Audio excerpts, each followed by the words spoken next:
Welcome back, guys. I trust you've been staying safe. Now, 60-year-old Duane Keefe D Davis has been having a roller coaster ride with the law as of late.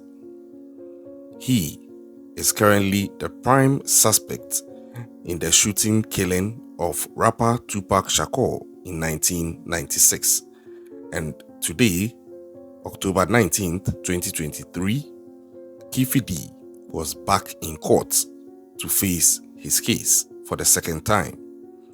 Now, he was charged last month over the killing, despite the fact that he may not have been the man wielding the weapon in the Las Vegas shooting in 1996 that ultimately claimed the life of rap legend Tupac Shakur. Now, Keefe D walked out after a court appearance in Las Vegas on October 19th, 2023 for his arraignment on the murder charges, and you could see there was a calmness about him. He walked out slowly pacing himself. I think it was also due to the fact that he had the shackles on his feet and he was bound in chains. But if you look at the expression on his face, it was a bit difficult to put a read on him. Some people are saying that he looked scared. Some people are saying that he looked like someone who had had time to think, especially about the rants that he embarked on, seemingly bragging about his role in that infamous 1996 shooting that claimed the rapper's life.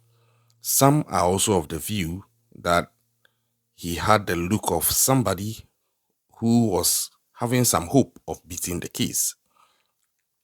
Now, this was the second time that Keefe D was actually coming to court. The first time they went to court on this, they had to postpone to the 19th of October based on Keefe D's suggestion upon his advice by his attorney. And unfortunately, the defense attorney this time, Ross Goodman, also asked for the case to be postponed again, saying that although he was there to represent Keefe D Davis, he had not been formally hired by Keefe D Davis. So technically, it seemed like what was the reason for which the first arraignment was postponed was still pertaining, just that this time around he had a sort of unofficial defense attorney there to represent him and put that plea forward again. And the judge put out what she felt in no unclear terms. This was what she said.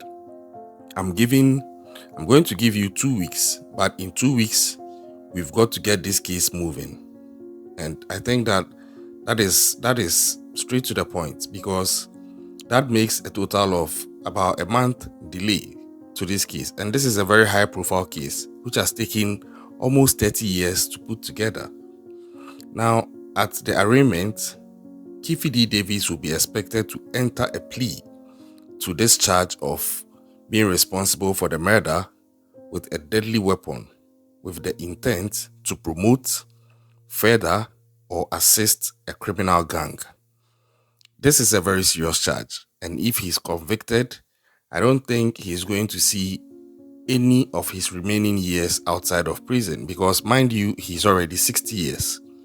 And with the charges that have been leveled against him, coupled with the fact that even if he didn't directly pull the trigger, he actually has implicated himself as being the shot caller and also handing over the weapon to the alleged shooter, according to his own testimony on some YouTube channels and other interviews.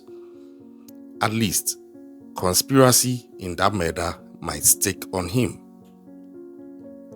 So, it's a long ride ahead for Keefe D, and I was looking forward to the trial actually kickstarting today, the 19th of October. So, I'm one of the people who were very disappointed by how this whole thing turned out.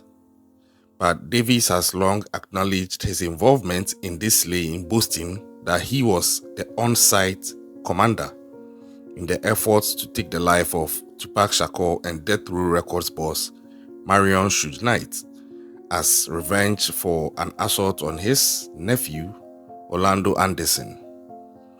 And when he was talking about all these things on the interviews, he missed something. I think his ignorance of the law caught up with him.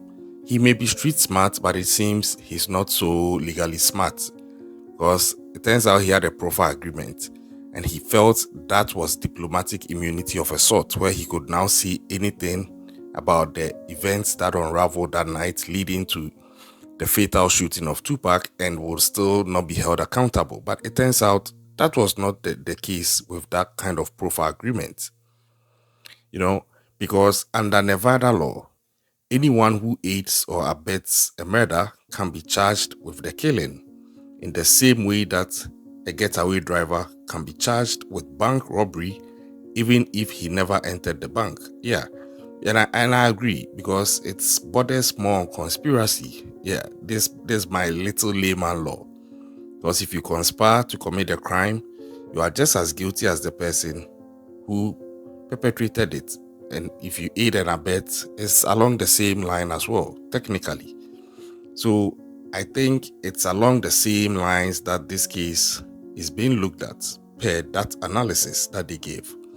And at the time, Tupac Shakur, and even to date, is the best-selling hip-hop artist behind hits such as California Love, Changes, and Dear Mama. And he was a major star in the world of rap when he was gunned down, unfortunately, on the 7th of September 1996 at the age of just 25 years old. He had signed to Death Row Records, which was an outfit alleged to have been associated at the time with Los Angeles street gang, the Mob Piru, which had a long outstanding beef with the Southside Compton Crips, a group in which Keefe D. Davis was a key figure at the time. So this is the blueprint of the whole thing, and it looks like Tupac just caught up in this whole mob issue, mob beef, mob wars, and what have you. And it's expected that this case will kick off in November, first week in November. And at that point, I don't think Keefe D will have any more excuses. And even if he has, I don't think that the judge will buy it, because already, per how things have played out, it has pushed the case back by about almost a month. And we can't wait anymore. We've waited for almost 30 years. We cannot wait anymore. So I'm waiting to see how it will play out in 2 weeks' time, in the first week of November, when they go back to court for the third time. Now, if you are looking at Keefe D, he's sporting a grey beard, and I'm still trying to put a read on his face as I watched him live in court today, although very brief. But I think that there's more to this. I couldn't read him initially, but when I looked at his interviews on YouTube with Brad TV and other channels, Vlad TV and other channels, I realized that no, this guy, he has his back against the wall. He's not looking his usual pompous, proud, arrogant, happy and cheerful self.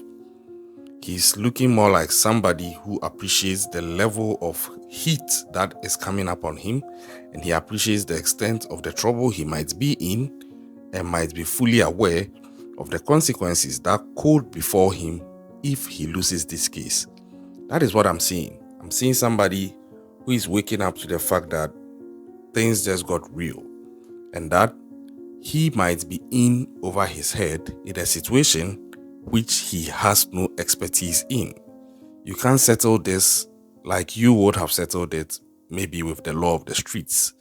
This is the law of the United States of America, and it's coming at him with a barrage of other issues and seeming evidence backing it. Now, by extension, some people are also trying to bring in P. Diddy into the conversation, talking about the fact that Keefe D may have already implicated him with some of the things that he said, and it's likely that P. Diddy might be picked up by the authorities as the next person in the chain of events following Keefe D's arrest. Would that be the case?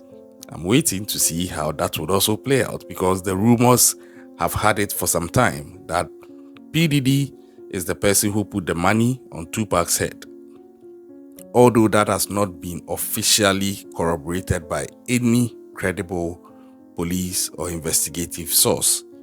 So there are interesting days ahead.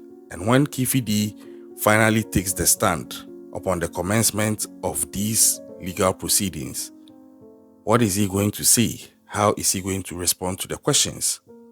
What plea is he even going to put out? Will he plead guilty or not guilty? How is he going to handle cross-examination?